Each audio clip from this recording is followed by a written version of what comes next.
এখন আপনারা বলুন, কোর্ট কাছারি অফিস আদালতে আল্লাহর হুকুম আছে না নাই? আছে না নাই? আমি ক্ষমতায় আসছি, আমার বিপক্ষ পার্টি যারা আছে সব অপরাধ মামলা দিয়া সব জেলখানে ঢুকায়া বইরে রাখলাম। এখন আপনারা বলুন, মিথ্যা মামলা দিয়ে জেলখানায় ঢুকায়া ফাঁসি দিয়া শেষ কইরা নিজের ইচ্ছা মতো এরকম কোনো বিধান আছে? এরকম কোনো বিধান আছে? নাই। তিনি যে পরিষ্কার হয়ে গিয়েছে, তিনি যে মানুষকে মিথ্যাভাবে মামলা দিয়েছে, জেল দিয়েছে, জুলুম হয়েছে, তার জলিজন্ত প্রমাণ হলো 5 তারিখের পর থেকে যাদের নামে মামলা হয়েছিল একদম তাদের সব বেকসুর খালাস। কি ঠিক না? তার কারণ হলো তিনি মিথ্যা মামলা দিয়ে ক্ষমতার বলে ক্ষমতায় টিকে থাকার জন্য এটা করেছিল। আর আল্লাহ তাআলা বলছেন, ইনিল হুকমু ইল্লা লিল্লাহ। এই জমিনটা কার? আস্তে জবাব দিবেন না। জমিনটা কার? আসমানটা কার? আমরা বান্দা কার? আল্লাহর। তাহলে সর্বোপরি সর্ব জায়গায় আইন চলবে কার? তাগুত ওয়া ইউমিন বিল্লাহ। আমরা তাগুতকে অনুসরণ করব। ও তাগুত হলো কি? মানব রচিত, নিজে রচিত একটা আইন বাস্তবায়ন করে। এই কারণে আল্লাহ তাআলা জানলেন যে আমার ক্ষমতার উপরে তোমরা গাদ্দারি করো। এক সময় আমি দেখতাম জামাত ইসলামী দলগুলোর শিবির, ছাত্র শিবিরের, বিএমপির মামলা দিত। আচ্ছা, আপনারা দেখছেন কোন জামাত নেতা, কোন ছাত্র শিবিরের নেতা দাড়ি কাইটা, বোরকা পইরা, চুল কাইটা, পীর সাহেব সাইজা বিদেশে পালানোর চেষ্টা করছে? দেখছেন আপনারা কোথাও? দেখছেন আপনারা? রাগ করে আপনারা রাগ করতেছেন? দেখছেন আপনারা? কোথাও যাইতে দেখেন নাই। তার কারণ আমি বাড়ি শুয়ে থাকবো, হয়তো একটু জেলে যাওয়ার ভয়ে আশেপাশে থাকবো, কিন্তু দেশ ছেড়ে পালাবো না, কারণ আমি নির্দোষ, আমি নিরপরাধী, আমার কোনো ভয় নাই, নিয়ে যাও। আজ অপরাধীগুলো প্রমাণ হয়ে যাচ্ছে। আল্লাহ তাআলা বলেন, ওয়া মাকারু ওয়া মাকারাল্লাহ আল্লাহু খায়রুল মাকিরিন। আমার কৌশল হলো অত্যন্ত বড় কৌশল, আমি অত্যন্ত বড় কৌশলকারী। আমি কৌশল করে দিলাম, শুধু একটু সময় দিয়েছি। তারা সময় পেয়েছে, ক্ষমতার অপব্যবহার করেছে। এখন মামলা হচ্ছে, হামলা হচ্ছে, যা হচ্ছে তাদের দোষ খুঁজেই মামলা হচ্ছে। তারা নিজেরাই বুঝতে পারছে আমি তো অপরাধী, আমাকে পালায়া যেতে হবে, বাধ্যতা হয়ে তারা পালায়া যাচ্ছে। কথা বলেন ঠিক কি না? আর এখন মানুষ বুক ফোলায় বলতো, আমি জেল খেটেছি, আমি মামলা পেয়েছি, আমি অপরাধী হয়েছি, আমাকে মামলা দেওয়া হয়েছিল, আমাকে জেলে দেওয়া হয়েছিল। বুক ফোলায় বলে। আসলে এই গল্পটাকে বুক ফোলায় বলার মতো? কিন্তু বুক ফোলায় বলে কারণ আমাকে যে মামলা দিয়েছিল আমি তো ওই মামলার আসামি না, আমাকে যে দোষ দেওয়া হয়েছিল ওই দোষের আসামি আমি না। তাই তারা আজকে গর্বের সাথে বলে, আমরা জেল খাটছি, আমরা জেলে গিয়েছি, আমাদের মামলা হয়েছে, আমরা কোর্টে গিয়েছি। আর এই পর্যন্ত এখন মন্ত্রী মহোদয়দেরকে, এমপি মন্ত্রী মহোদয়দেরকে, সচিব পর্যন্ত ওর জুতা কালেকশন দেওয়া পর্যন্ত সে একটাও মার যায়নি। সব মামলা দেওয়া হয়ে যাচ্ছে একদম জলিজন্ত প্রমাণ সহ। কেউ বুক ফোলায় বলতে পারতেছে না যে আমার মামলা আছে, কেননা চোরের ঘরে চোর। কথা বলেন ঠিক না? মানুষকে হয়রানি করেছে। এজন্য আমরা যে হয়রানি করুক আর যাই করুক, ইনিল হুকমু ইল্লা লিল্লাহ, এই জমিনটা হলো আল্লাহর, আর আমিও বান্দা আল্লাহর, আসমানও আল্লাহর, সবকিছু মহান রব্বুল আলামিনের। আমাদের জীবন চলে যাবে, আমাদের রক্ত চলে যাবে, আমাদের কলিজা ছিঁড়ে যাবে, আমাদের কল্লা ছিঁড়ে যাবে, বিন্দুমাত্র আল্লাহর হুকুমের এক চুল পরিমাণ বাহিরে যাব না। চিল্লায় বলেন ঠিক না? ইযা জা নাসরুল্লাহি ওয়াল ফাত, আল্লাহ তাআলা বললেন, আমি যখন তোমাদের বিজয় দিয়ে দেব, আমি যখন সাহায্য করব, তোমাদের বিজয় চলে আসবে। সুবহানাল্লাহ বলবেন না? এক সময় বিএনপির মিটিং হতে পারত না, জামাতের মিটিং তো দূরের কথা, নামও উচ্চারণ করা যেত না। যদি বলতো যে তুমি কি করো জামাত, তুমি কি করো বিএনপি, ও দেখা যাচ্ছে কাল রাত্রির, এখন শুনবে সন্ধ্যাবেলায় দেখা যাচ্ছে কোয়ান এসে ডুমুরি। পরের দিন সকালবেলা জামিন নিতে গেলে কত জনের সুপারিশ, কোনো ক্ষমতা নাই, কোনো ক্ষমতা নাই। চলে যাবে, কোনের খুলনায় রাখিয়ে দেবে, যা রিমান্ড ইয়ান ত্যান 7 মাস। আল্লাহ তাআলা বলেন অপেক্ষা কর, ইযা জা নাসরুল্লাহি ওয়াল ফাত, আমি তোমাদের একটু সহযোগিতা করে দিয়েছি, তোমাদের বিজয় হয়ে গিয়েছে। জোরে বলি সুবহানাল্লাহি ওয়া বিহামদিহি। ওয়া রাআইতান নাস ইয়াদখুলুনা, আমি বিজয় দিয়ে দেব, আর দেখবে এই সত্যের পথে, এই কোরআনের পথে প্রত্যেকটা মানুষ দলে দলে দলে দলে সমবেত হয়ে এই দলের ভিতরে প্রবেশ করবে। সুবহানাল্লাহি ওয়া বিহামদিহি। আজকে দেখেন মানে জামাত ইসলামের ভিতরে সময় দিয়ে পারা যাচ্ছে না, লোক আর লোক, বিএনপির ভিতরে লোক আর লোক, চরমনায় লোক আর লোক, শিবিরের ভিতরে লোক আর লোক, দলে দলে সব ছুটতেছে দলে দলে। বলেন এই কালমা কার? এই সুযোগটা করে দিয়েছেন কে? আল্লাহ। আপনারা রাগ করছেন? আজকে এর উপরে এই কথা বলবো, ইসলাম। কি কথা বলবো? ইসলাম। আমরা কোন ধর্ম অবলম্বী? বলেন কোন ধর্ম? আরে জানেন না নাকি কোন ধর্ম অবলম্বী? প্রত্যেকের জবান থেকে আজকে আমরা যে ধর্মের অবলম্বী মানুষ, আমরা প্রত্যেকের জবান থেকে আমরা এই ধর্মের উপরে আওয়াজটা একদম স্বতঃস্ফূর্তভাবে শুনতে চাই। আমরা কোন ধর্মের মানুষ? ইসলাম। আল ইসলাম ও দিন না, আমাদের ইসলাম হলো, দিন হলো আমাদের ধর্ম। এই ইসলাম হযরত ঈসা আলা নবিয়্যিনা আলাইহিস সালাতু ওয়াস সালাম চলে যাওয়ার পরে বহুত বড় একটা লম্বা সময় কোনো নবীও ছিলেন না, কোনো রাসূলও ছিলেন না। এই সময়টা পার করে, এই সময়টা না থাকার কারণে, নবী রাসূল না থাকার কারণে, ডিরেকশন না দেওয়ার কারণে, মানুষদেরকে হেদায়েতের বাণী না শোনানোর কারণে একদম নরপশুর চাইতেও খারাপ হয়ে গিয়েছিল। মানুষগুলো জেনা ব্যভিচারী করতো ওপেনলি, মানুষগুলো চুরি করতো ওপেন। বলেন এই যে আগস্টের আগে এরম ওপেন ছিল কিনা? টাকা পয়সা, সুদ, ঘুষ, জেনা ব্যভিচারের জন্য ওপেন, নিজের মনে করে খাইতো সব। আর নারী পাইলে তো মনে করতো নিজের বউ। চুরি, ডাকাতি, খুন, জেনা, ব্যভিচারী, লুটপাট, চাঁদাবাজি, ধান্দাবাজি ভরপুর হয়ে গিয়েছিল। যার কাছে বিচার নিয়ে যাবা সেও চায়। নবী এবং রাসূল না থাকার কারণে, এই দাওয়াতের মেহনত না থাকার কারণেও এই আগস্টের আগে যা হয়েছিল, তৎকালীন সময় ঈসা আলা নবিয়্যিনা আলাইহিস সালাতু ওয়াস সালাম চলে যাওয়ার পরও একই অবস্থা ছিল, হয়ে গেল। এমন একটা সময় অতিবাহিত হলো, কোনো নবীও নাই, কোনো রাসূলও নাই, মানুষ দিনের দাওয়াত পাচ্ছে না। না পাওয়ার কারণে মানুষ, এই যুগটাকে বলা হতো আয়ামে জাহিলাতি যুগ। মানুষ খুন খারামি, জেনা ব্যভিচারী, লুচ্চামি, বদমাইশি, সর্বস্তরের মানুষগুলো সর্বভাবে অপকর্ম কুকর্ম শুরু হয়ে গেল। আল্লাহ রাব্বুল আলামিন ঠিক এমন মুহূর্তে আমি জাহিলাতি যুগের ভিতরে আল্লাহ রাসূল সাল্লাল্লাহু আলাইহি ওয়াসাল্লামকে আল্লাহ রাব্বুল আলামিন নাজিল করে দিলেন। সুবহানাল্লাহ বলবেন না? এই সময় তাকে প্রেরণ করলেন, পাঠায়া দিলেন, এমন রাসূলকে পাঠায়া দিলেন। আল্লাহ তাআলা জানিয়ে দিলেন ওয়া ইন্নাকা লাআলা খুলুকিন আযীম। আপনারা একটু বলুন, আল্লাহ রাসূলের ভিতরে কোনো দোষ ছিল? আল্লাহ রাসূলের ভিতরে কোনো অপরাধ ছিল?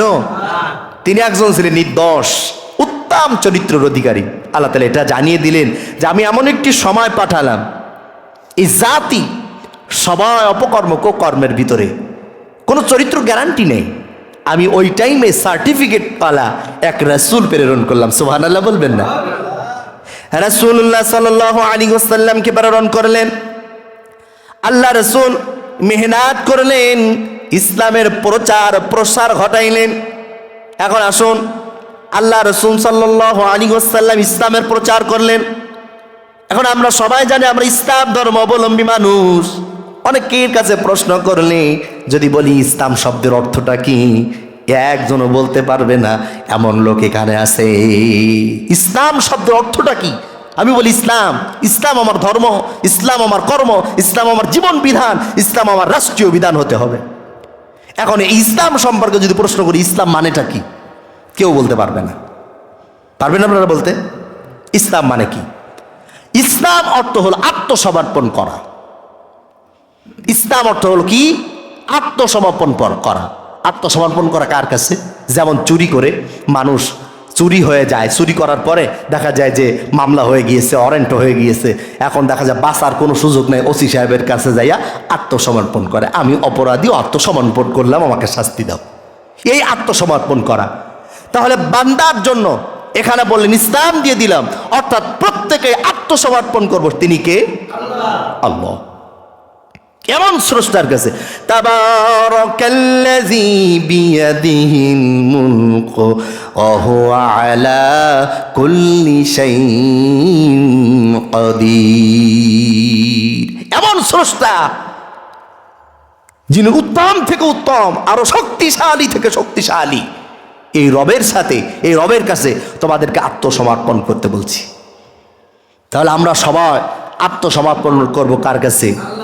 আমার নামাজ, আমার রোজা, আমার জীবন, আমার মরণ, আমার বেঁচে থাকা, আমার ব্যবসা, আমার চাকরি, আমার চলা, আমার স্ত্রী, আমার সন্তান, সব কিছু মিলিয়ে দিলাম, তোমার পথে আমি আত্মসমর্পণ করলাম। আল্লাহ রাসূল সাল্লাল্লাহু আলাইহি ওয়াসাল্লাম এই আত্মসমর্পণের দাওয়াত প্রত্যেকের কাছে দিতে লাগলেন। এখন আপনারা এখানে যারা উপস্থিত রয়েছেন, পাইকিড়ি দরে আপনারা সবাই এখানে ডার্বি সিগারেট খান, শেখ সিগারেট খান। এখন আমি যদি এখানে ওয়াজ দেই, আজকের থেকে শেখ সিগারেট আর ডার্বি সিগারেট খাওয়া যাবে না, আজকের থেকে সিগারেট বন্ধ হয়ে যাবে, আপনারা বন্ধ করুন, সিগারেট আর খাওয়া যাবে না। আপনারা বলুন, বলার সাথে সাথে কি আপনারা এই কথাটা মানবেন? মানবেন? বাইরে যেয়ে বলবেন কাজ আর হুজুর পায় না, সিগারেট খাওয়া বন্ধ করছে।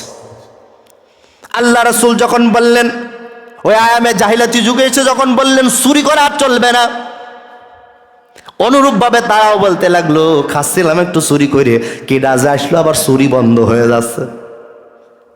বলে আগুনের পূজা করা চলবে না, লা ইলাহা ইল্লাল্লাহ, এক আল্লাহর গোলামি করতে হবে। তারা বলল খাচ্ছিলাম একটু পূজা কইরা, মজা কইরা, তাও আবার মোহাম্মদ নামে কে আসলো, আবার সেটাও দেখছি বন্ধ হয়ে যাচ্ছে। এইরকম ভাবে প্রত্যেকটা অপকর্ম কুকর্মের উপরে দ্বীনের দাওয়াত যখন আল্লাহ রাসূল সাল্লাল্লাহু আলাইহি ওয়াসাল্লাম দিতে লাগলেন, প্রত্যেকেই তখনই তার উপরে একটা বিরাজমান হতে শুরু করলো, অখুশি হতে শুরু করলো, তার বিধানটা সহজে মানতে লাগলো না। এই রকম ভাবে আল্লাহর জমিন, আল্লাহর দ্বীনকে বাস্তবায়ন করার লক্ষ্যে আল্লাহ রাসূল সাল্লাল্লাহু আলাইহি ওয়াসাল্লামের জীবনে 27টা যুদ্ধ অংশগ্রহণ করতে হয়েছিল। 27টা যুদ্ধ হয়েছিল। ভাই দোস্ত বুজুর্গানে দিন, তাহলে আল্লাহ রাব্বুল আলামিন ওই রবই বললেন, যে রবকে রাসূলকে প্রেরণ করেছিলেন, যে রব আপনাকে আমাকেও প্রেরণ করেছে, যে রব আপনাকে আমাকেও খাওয়াচ্ছে, সেই রবই বলছে। আল্লাহ রাব্বুল আলামিন বললেন, আল ইয়াউমা আকমালতু লাকুম দীনাকুম ওয়া আতমামতু আলাইকুম নি'মাতি ওয়া রাদিতু লাকুমুল ইসলাম দীনা। আজ আমি তোমাদের জন্য দ্বীনকে পরিপূর্ণ করে দিলাম। বলেন, দ্বীনের ভিতরে কোনো কিছু ঘাটতি আছে? ইসলামের ভিতরে কোনো কিছু ঘাটতি আছে? আপনারা বুঝতেছেন না মনে হয়। ইসলামের ভিতরে কোনো কিছু ঘাটতি আছে? আরে ঘাটতি কোনো কিছু নাই, ঘাটতি আছে আপনার আর আমার।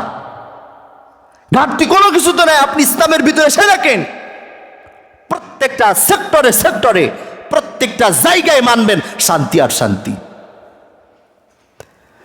আল্লাহ রাব্বুল আলামিন জানিয়ে দিলেন, আলাইকুম নি'মাতি ওয়া রাদিতু লাকুমুল ইসলাম দীনা। ইসলাম আমি তোমাদের উপরে নিয়ামত স্বরূপ পরিপূর্ণ করে দিয়েছি। ইসলামের ভিতর আসবে, দাখিল হয়ে যাবে, আর ইসলাম মানবে, তোমরা শান্তি ভোগ করতে থাকবে। চিল্লায় বলুন সুবহানাল্লাহ। আল্লাহ তাআলা বললেন, শান্তি পাই না। বলতে পারেন হুজুর আমরা শান্তি পাই না কেন? কই আমিও তো ইসলাম পালন করি, আমিও তো মুসলমান, আমিও তো ইসলাম ধর্ম গ্রহণ করেছি। আমার বাপের নামে আগে মোহাম্মদ, আমার নামের আগেও মোহাম্মদ, আমার ছেলের নামের আগেও মোহাম্মদ। আল্লাহ রাব্বুল আলামিন এই কারণে জানিয়ে দিলেন, ইমানদাররা শুনে যাও, ইয়া আইয়ুহাল্লাযীনা আমানু দুখুলু ফিস সিলমি কাফা ওয়া লা তাত্তাবিউ খুতুওয়াতিশ শাইতান। তোমরা ইসলাম থেকে পরিপূর্ণ নিয়ামত ভোগ করবে তখন, পরিপূর্ণ শান্তি ভোগ করবে তখন। হে মুমিনগণ, হে ইমানদারেরা, তোমরা ইসলামের ভিতরে পরিপূর্ণ দাখিল হও। চিল্লায় বলেন ঠিক কিনা? আমরা ইসলাম মানি কখন? মানুষ মারা গেলে জানা দেয়া যাওয়ার সময়। আনাদিন কোনোদিন কোরআন পড়ে না হুজুর। জি, 5টা 7টা ছেলে পেলে পাঠাই দেওয়া যায়? তা কেন? আমার আব্বা তো সর উঠে গেছে, দেরি হয়ে গেছে, আবার ফোন দে, হুজুর 5টা 7টা ছেলে পেলে পাঠাই দেয় না, আব্বা তো মরিয়েই গেছে, যাও কোরআন শরীফ নিয়ে যাও। কোরআন কি মরা মানুষের না জিন্দা মানুষের? কথা কয় না। কোরআন কি মরা মানুষ শুনে কোনো হেদায়েত পাবে? আর জীবনে কোনোদিন আমি শুনলাম না। তো মরা মানুষের মরা সবাই শোনায় লাভ কি? কি রাগ করছেন আপনারা? আমার জীবনে আমি কোরআন মানলাম না, শুনলাম না, বুঝলাম না, মরার সময় যে পড়ো, তেলাওয়াত করো। খোদার কসম করে বলবো, ওই তেলাওয়াত করে বিন্দু মাত্র ফায়দা আসবে না। আর কোন আলেম যেন ওই সময় ছাত্র না পাঠায়, দরকার নাই। তার জীবনে যখন কোরআন নাই, এখন কোরআন দিয়ে কোনো লাভ নাই। দেখুন আল্লাহ তাআলা বললেন, ইয়া আইয়ুহাল্লাযীনা আমানু দুখুলু ফিস সিলমি কাফা। তোমরা যদি ইসলামের পরিপূর্ণ নিয়ামত পেতে চাও, আর যদি তোমরা ইসলাম শান্তি যদি পরিপূর্ণ পেতে চাও, আত্মসমর্পণ যদি তোমরা পরিপূর্ণ করতে চাও, তাহলে ইসলামের কিছু মানবা আর কিছু মানবা না, এটা হবে না। ইসলামের ভিতরে পরিপূর্ণ দাখিল হয়ে যাও, পরিপূর্ণ দাখিল হয়ে যাও। নামাজের বেলা ইসলাম মানবা, যাকাতের বেলা ইসলাম মানবা, আর তোমরা ফিতরা দেওয়ার বেলা ইসলাম মানবা, রমজানে এসে ইসলাম মানবা, জানাজার সময় ইসলাম মানবা, আর রাষ্ট্রে তোমরা ইসলাম মানবা না, শান্তি কখন আসতে পারে না? চিল্লায় বলেন ঠিক না? যত বড় মোমবাতি আগুন পাইলে জ্বলে, কিন্তু মেয়াজ আর গ্যাস লাইট না দিলে কি জ্বলবে? বলেন জ্বলবে? আপনি ইসলামকে রাষ্ট্রে পৌঁছায় দেন, রাষ্ট্র থেকে যখন আগুন জ্বালা দিবে, প্রত্যেকটা সেক্টরে ইসলামের বাতি জ্বলতে থাকবে। চিল্লায় বলতে হবে ঠিক কিনা? যদি বলে জিনা করে 100 বেতার আঘাত করতে হবে, এই মাগুরা কোনায় যদি এই জায়গায় বসে যদি পার্লামেন্টের বিধান অনুযায়ী যদি এই মাগুরা কোনায় যদি বসে 100 বেতার আঘাত করা হয়, বলেন কোন জিনাখোর খুঁজে পাওয়া যাবে? আওয়াজ দিয়ে বলুন, খুঁজে পাওয়া যাবে? বলে যদি বিবাহর পরে যদি জিনা করে, পরকিয়া করে, যদি 200 বেতার আঘাত করো, মারতে মারতে মেরে ফেলাও, পাথর মারতে মারতে মেরে ফেলাও, এই আইনটা যদি এখানে জারি হয়ে যায়, আর এখানে যদি এই কাজটা করা হয়, কোন কুত্তার বাচ্চা কি পরকিয়া প্রেমে জড়িত হবে?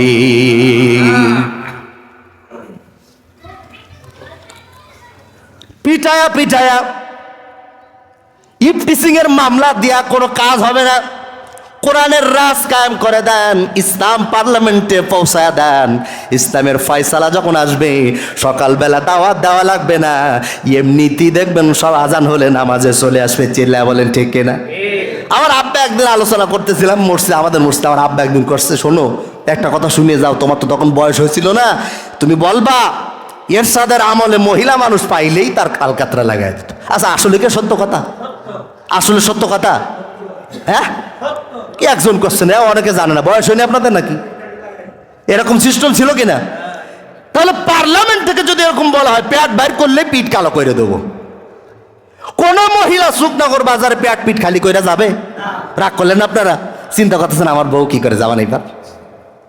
আরে আপনার বউ তো আপনার গলার খোসার ভিতরে থাকবে। আপনি যে জিনিসটা খান, যে জিনিসটা চাটেন, যে জিনিসটা পছন্দ করেন, সেই জিনিসটা আর মানুষ দেখবে কেন? এরকম পার্লামেন্টে যদি চালু হয়ে যায়, তাহলে রাত 12টার পরও বাজারে আর মহিলা পাওয়া যাবে না। চিল্লা বলেন ঠিক? প্রত্যেকটা কাজে যদি এইভাবে চালু হয়ে যায়, ইসলামের বিধান যদি চালু হয়ে যায়, পার্লামেন্ট থেকে যদি এরকম বাজেট হয়ে আসে, কোনোভাবে আর রস করা লাগবে না, এমনি হয়ে যাবে। ঠিক কিনা? এ কারণে আজকে আমাদেরকে ওই ইসলামকে ওইখানে পৌঁছাইতে হবে। অনেকেই বলে হুজুরদের নির্বাচন করার দরকার কি, হুজুরদের রাজনীতি করার দরকার কি? আরে হুজুররা যদি রাজনীতি না করে, তাহলে তোমার সঠিক নীতি পাবা কোথায়? আল্লাহ রাসূল সাল্লাল্লাহু আলাইহি ওয়াসাল্লাম এরকম ভাবে 27টা যুদ্ধ হলো ইসলামকে বাস্তবায়ন করার লক্ষ্যে, পার্লামেন্টে পৌঁছানোর লক্ষ্যে। কেননা ক্ষমতা না পাইলে কোনো কিছু বাস্তবায়ন করা যায় না।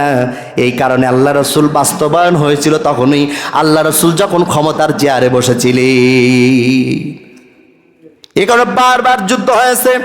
উহুদ যুদ্ধের একটি ঘটনা বলবো, আপনি ইসলাম সম্পর্কে আপনারা বিকৃত করবেন না, ইসলামকে নিয়ে বাজে মন্তব্য করবেন না। ইসলাম কিন্তু নদীর গাঙে ভেসে আসি নাই, ইসলাম কিন্তু আকাশ থেকে ঝরঝর করে পড়ি নাই।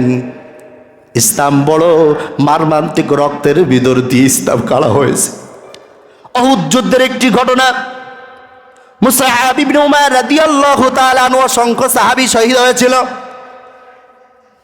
আল্লাহ রাসূলের সাহাবী মুসআব ইবনে উমাইর রাদিয়াল্লাহু তাআলা আনহু যখন বেদরিন ছিলেন, তার একটা বাবা আর একটা মায়ের একটা সন্তান, অত্যন্ত ধনী ঘরের ছেলে মুসআব ইবনে উমাইর রাদিয়াল্লাহু তাআলা আনহু। তার বাবা তাকে এত সম্পদের মালিক ছিল, তৎকালীন সময়ে চামড়ার জুতা, দামি জুতা, অনেক টাকা দিরহাম তার দাম ছিল। অত্যন্ত মানুষ যারা ধনীরা যারা পরতো তার থেকেও দামি একটা জুতা উমারকে পরানো হতো। তার বাবা তাকে এমনভাবে পড়াইতো, 200 দিরহাম দিয়া জোড়া তালি দিয়ে একটা দামি পোশাক তার পরাইতো। এমন উমাইর রাদিয়াল্লাহু তাআলা আনহু বেদঈন থাকা অবস্থায় তার ভিতরে দিনটা এত পছন্দ হতো, দিনের কথাগুলো, ইসলামের কথাগুলো এত ভালো লাগতো কি নাকি আল্লাহ তাআলা কবুল করলেন। উমাইর রাদিয়াল্লাহু তাআলা আনহু আল্লাহ রাসূলের কাছে একদিন চলে গেলেন, আমি ইসলাম ধর্ম গ্রহণ করব, আমার ইসলাম ধর্ম গ্রহণ করায় দেন। জোরে বলি সুবহানাল্লাহ। উমাইর রাদিয়াল্লাহু তাআলা আনহু কিতাবের ভিতর আসছে, অনেক লম্বা ঘটনা। উমাইর রাদিয়াল্লাহু তাআলা আনহু হুজুরে পাক সাল্লাল্লাহু আলাইহি ওয়াসাল্লামের কাছে গেলেন, সেই বিখ্যাত দারুল আরকামের ভিতরে গেলেন, দরজার কাছে দাঁড়ায় দেখেন আল্লাহ রাসূল সাল্লাল্লাহু আলাইহি ওয়াসাল্লাম সাহাবীদেরকে নামাজের ট্রেনিং দিচ্ছে। সুবহানাল্লাহ বলবেন না? নামাজের ট্রেনিং দিচ্ছে, সূরা মশক হচ্ছে, আদব শিক্ষা দিচ্ছে। এই জিনিসগুলো, দৃশ্যগুলো দেখে উমাইর রাদিয়াল্লাহু তাআলা আরো নরম হয়ে গেল। আল্লাহ রসুলের কাছে বললেন, আল্লাহ রসুল বিশ্ব নবী, আপনি আমার কালেমা পড়ায় মুসলমান বানায় দেন, আমি পরিপূর্ণ ইমানের উপরে অবিচল হতে চাই। জোরে বলি সুবহানাল্লাহ। উমারকে আল্লাহ রসুল সাল্লাল্লাহু আলাইহি ওয়াসাল্লাম কালেমা পড়ায় দিলেন। পড়ায় দিয়ে বলুন, উমার সময়টাও তো বেশি ভালো না, তুমি কাউর বইলো না, একটু গোপনে রাখো। কেননা প্রথম যুগে যখন ইসলাম ধর্ম গ্রহণ করত তাদেরকে নির্যাতন করা হতো, কাফের মুশরিকরা প্রচুর পরিমাণ নির্যাতন করত। তা আল্লাহ রাসূল সাল্লাল্লাহু আলাইহি ওয়াসাল্লাম বলতেন, কাউরে বলার নাই, বলার দরকার নাই, গোপনে গোপনে তোমরা পরে চলতে থাকো, সময় ভালো হলে এমনি প্রকাশ হয়ে যাবে। চিল্লায় বলেন ঠিক কিনা? সময়টা ভালো ছিল না? আজকে সময় ভালো হয়েছে, প্রত্যেকটা দল এখন মত, এখন তারা উন্মুক্তভাবে কথা বলতে শিখেছে। চিল্লায় বলেন ঠিক কিনা? শাহিদ মরেছে, 2 হাত ছেড়ে দিয়ে দেখিয়ে দিয়ে গিয়েছে। মানুষের হাত বেঁধে রাখা হয়েছিল, আমি শাহিদ শহীদ হলাম, আমি জীবন দিয়ে গেলাম, আর কারো হাত বাঁধা থাকবে না, আমি হাত ছেড়ে দিয়ে দেখায় দিয়ে গেলাম। প্রত্যেকের হাত ছেড়ে দেওয়া থাকবে। চিল্লায় বলেন ঠিক কিনা? মুগ্ধ শহীদ হলো। মুগ্ধের একটা কথা আসছে, মুগ্ধ ভাইয়ের কথা। মুগ্ধ যখন শহীদ হলেন তার আগে কথা ছিল, যুদ্ধ যারা নেমেছিল, জিহাদে যারা নেমেছিল তাদেরকে পানি খাওয়ানোর জন্য বলতো, পানি লাগবে, পানি। মুগ্ধ ভাই শহীদ হয়ে গেল, আর জবানের কথা বলতে বলতে শহীদ হয়ে গেল। বলে গেল মুগ্ধ ভাই এটাই যে আমি জবান থেকে কথা বলতে বলতে শহীদ হয়েছি, তোমাদের জবান আর বন্ধ থাকবে না, তোমরা কথা বলতে শুরু করো। চিল্লায় বলতে হবে ঠিক কিনা? তোমরা ক্ষমতার লোভে, তোমরা ক্ষমতার লোভে হাতকে বেঁধে রেখেছিলে, ক্ষমতার লোভে মুখকে বন্ধ করে রেখেছিলে, তোমরা ক্ষমতার লোভে পাকে বন্ধ করে রেখেছিলে। আজকে প্রত্যেকটা শহীদ এক একটা জিনিস শহীদ করে করে দেখিয়ে দিয়েছে, আর একটা জিনিসও বন্ধ থাকবে না। আমার পায়ের বিনিময়ে পা খোলা থাকবে, হাতের বিনিময়ে হাত খোলা থাকবে, মুখের বিনিময়ে মুখ খোলা থাকবে। চিল্লায় বলতে হবে ঠিক কিনা? অনেক সময় দেখি ইসলামকে নিয়ে বসে এখানে বসে কথা বলে, বিভিন্ন জায়গায় বসে কথা বলে। তুমি যদি ইসলাম এত বোঝো তাহলে এই মেম্বারের পারে আসো। তুমি যদি ইসলাম নিয়ে কথা বলো, ফিকা নিয়ে বসো। তুমি যদি ইসলাম নিয়ে কথা বলো, কোরআন নিয়ে বসো। তোমার ভিতরে ইলম নাই, দ্বীন নাই, ইসলামের কথা তোমার মুখে সাজে না। চিল্লায় বলতে হবে ঠিক কিনা? মুসলমান জাগতে শিখেছে, তোমার কল্লা উঠা নিবে, কিন্তু একবার আলেম নিয়ে কথা বলবে না, ইসলাম নিয়ে কথা বলবে না, কোরআন নিয়ে কথা বলবে না। চিল্লায় বলতে হবে ঠিক কিনা?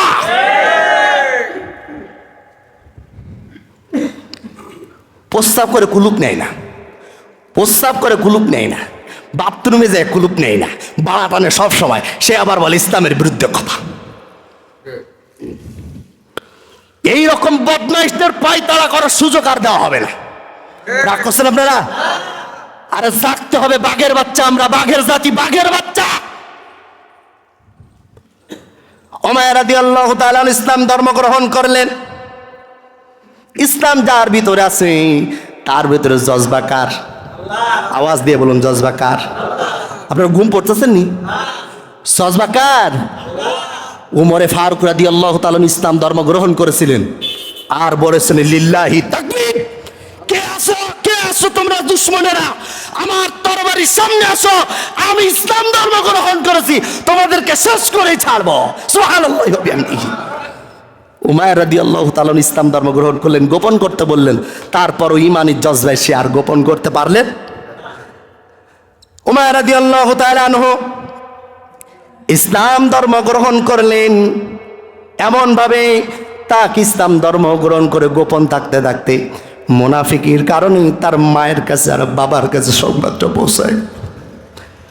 মা শুনতে পেল, মা ছিল অনেক অর্থশালীর মেয়ে, বাবা ছিল অর্থশালী ব্যক্তি। উমারকে ডাক দেন, উমার শোনো, তুমি কি ইসলাম ধর্ম গ্রহণ করেছ? উমার চিন্তা করলো, আমি তো সত্যি সত্যি ইসলাম ধর্ম গ্রহণ করেছি, আমি তো আমার বাবার সঙ্গে মিথ্যা কথা বলতে পারবো না, কারণ আমি তো আত্মসমর্পণ করেছি রবের কাছে। বলে, বাবা মা, যদি এটা সত্যি হয়, এটা যদি সত্যি পথ হয়, আমি ওই মোহাম্মদের কালেমা গ্রহণ করেছি, আমি ছেড়ে দিতে পারবো না। হুমায়ুনকে বলল, তুমি বাবা ছাড়ো, না হয় তোমাকে এই লকাবে ঢুকায় দেওয়া হলো, তোমার শিকল নিয়ে পা বাঁধা হবে, তোমার শিকল দিয়ে আমার হাত বাঁধা হবে, তোমাকে আয়না ঘরের ভিতরে রাখা হবে। বলে, বাবা আয়না ঘরে কেন? তুমি যদি কবরের ভিতরেও রাখো, আমি কবরের ভিতরেও থাকতে প্রস্তুত, কিন্তু আমি ইসলাম ছেড়ে দিতে পারবো না। এই উমার কত যত্নে ইসলাম ধর্ম গ্রহণ করার কারে পিতামাতার কাছে অনেক বড় রাগান্বিত হয়ে গেল। উহুদের যুদ্ধে অনেক লম্বা ঘটনা সংক্ষেপ করে বলছি, সময় হয়ে গেছে। এই উমায়ের কোনো কায়দা করে তার মায়ের বেড়াজাল থেকে বেরিয়ে চুরি করে একটু বেড়ায়া হাফসার দিকে হিজরতকারীদের সঙ্গে মিলেমিশে মিশতে মিশতে মিশতে মিশতে হাফসাই হিজরত করে উমায়ের রাদিয়াল্লাহু তাআলা আনহু চলে গিয়েছিলেন। আর কষ্ট করে পারে না, খাবার দেয় না, খাবার দিলে পচা খাবার, মার নির্যাতন বাধা কষ্ট সহ্য করতে পারে না। হাফসাই হিজরত করতে চলে গেলেন। হাফসাই হিজরত করে ওখান থেকে অনেক দিন পরে মদিনাতুল মুনাওয়ারায় আবার চলে আসলেন। সুবহানাল্লাহি ওয়া বিহামদিহি। অনেক লম্বা একটি ঘটনা। উহুদ যুদ্ধে ঘোষণা হয়ে গেল, উমাইর রাদিয়াল্লাহু তাআলা উহুদ যুদ্ধে যাওয়ার জন্য রওনা হয়ে গেলেন। এই পর্যন্ত থাক আজকে, এরপর থেকে সামনে জুমা আলোচনা হবে ইনশাআল্লাহ। উমাইর রাদিয়াল্লাহু তাআলা মুসআব ইবনে উমাইর রাদিয়াল্লাহু তাআলা কিভাবে ইসলামের জন্য, দ্বীনের জন্য কালেমার ঝান্ডা নিয়ে কিভাবে শহীদ হয়েছিল, বাকি কথা সামনে জুমায় বলবো। আপনারা সকাল সকাল আসতে পারবেন ইনশাআল্লাহ? আসতে পারবেন ইনশাআল্লাহ? ইনশাআল্লাহ। রাগ করছেন আপনারা? রাগ করছেন? নামাজ পড়বেন? কয় না, নামাজ পড়বেন? আচ্ছা, নামাজ পড়ার জন্য প্রস্তুতি রাজি নেই কিনা কেটা দেখি? নামাজ পড়বেন না রাজি নেই কিনা কেটা তাই বলেছি আমি। ও বুঝে উঠে পারেনি, বুঝে উঠে পারিনি। নামাজ পড়বেন, নামাজ আসবেন, রাস্তায় নামাজ চাইবেন, মসজিদে নামাজ পড়বেন, মসজিদে জামাত হবে, বড় জামাত হবে, সবাই আজান দিলে মসজিদ আসবেন, এরকম নিয়াত আছে কার কার? লিল্লাহি তাকবীর, লিল্লাহি তাকবীর। আল্লাহ তোমার ঘরে বসে বান্দার হাত তুলেছে, তুমি কবুল করো, বলেন আমিন। নামাজ পড়তে পারবেন? নামাজ পড়লে হাত নামান, আল্লাহ কবুল করুক। নামাজ পড়লে 5টি পুরস্কার। কয়টা? কয়টা পুরস্কার? তার বেটা জোর কোন, কয়টা পুরস্কার? এই লোকগুলোকে শীত বেশি লাগতেছে না? কয়টা পুরস্কার? 1 নম্বর হলো দুনিয়ার উপর একটা দেবে, সেটা হলো আল্লাহ তাআলা তার রুজি রোজগারের ভিতরে বরকত দিয়া দুঃখ সারায় দেবে। সুবহানাল্লাহ কবেন না? কয় হুজুর আমার অভাব যাচ্ছে না, তার কারণ তাহলে তুমি নামাজ পড়ো না। কয় হ্যাঁ আমি তো নামাজ পড়ি। তার নামাজ পড়ো, তা তুমি তাসবিহগুলো ঠিক করে পড়ো না। কয় হুজুর আমি তো নামাজ পড়ি, তো চুরি করি। কাল ইন্নাস সালাতা তানহা আনিল ফাহশাই ওয়াল মুনকার। তোমারটা মিথ্যা হবে না, আল্লাহটা মিথ্যা হবে? আল্লাহটাকে মিথ্যা হয়? ইন্নাস সালাতা তানহা আনিল ফাহশাই ওয়াল মুনকার। আল্লাহ বলছেন নামাজ হলো খারাপ কাজ থেকে বাঁচায়। তাহলে তুমি যখন নামাজ পড়ো খারাপ কাজ ছাড়তে পারতেছো না, তাহলে তোমার নামাজ হচ্ছে না। কথা কয় না? তোমার চেহারাটা কেমন দেখার জন্য আয়নাই যথেষ্ট।